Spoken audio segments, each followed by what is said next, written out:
a normal life will never take place. I know for sure that I am still yet to fulfill my purpose. I do so every day as I reach out to young people, trying to get them to think differently following the death of my son. That was my heart, and that was one of Barbados' sacrifice. I want to go back a little and look at these movements and the mission that we are on. This evening, as I look around, I can see a lot of the audience made up of matured people. And it really breaks my heart because once it is something serious like this, it's almost like you are begging for attendance. So I read the newspapers, I see the comments online, and everybody's up in arms about violence. But this evening, I believe here should be full of young people. People from all associations, all the cadet corps, the guides, the blossoms, everybody should be here. They need to hear this message. I think you've got this, but they really do need to hear. But I want to look at Barbados and some of the root causes for violence. I really see a lack of community spirit. People hear you, they nod, or they usually comment online. We live our lives online. Violence is happening in reality. I do some work in the schools, and I see the lack of conflict resolution skills. A lot of things don't reach the media. A lot of things not shared there. We've established that there is a need for anger management and a need to control negative emotions.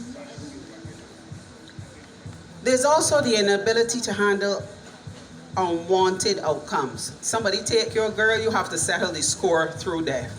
And there are a lot of other examples.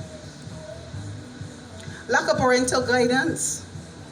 Parents at a loss. Sometimes they ask me, Jackie, how did you get through to him? How come he said that to you? Lack of parental guidance. Loss of the grandparents in the home. That person that will usually jump in everything and offer solutions or give guidance is no more. We are a renting society. Everybody look for their own homes. And grandparents too sometimes are out. We see the prevalence of illegal guns. The growth. Everybody's got a gun. And it seems as though once we comment on it that we are almost satisfied that would fix the problem. This evening I want to say to you, it will not. We need to start to police our borders and find new avenues to determine what comes into the country. This is only the beginning.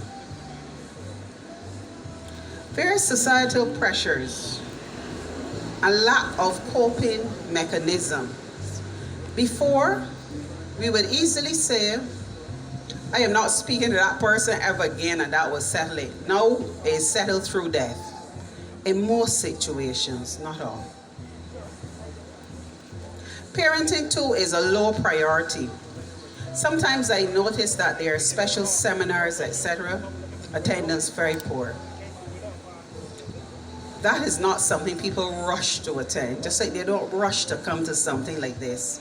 Here should be so full and bursting with young people because we seem to focus a lot on the ones that commit crime.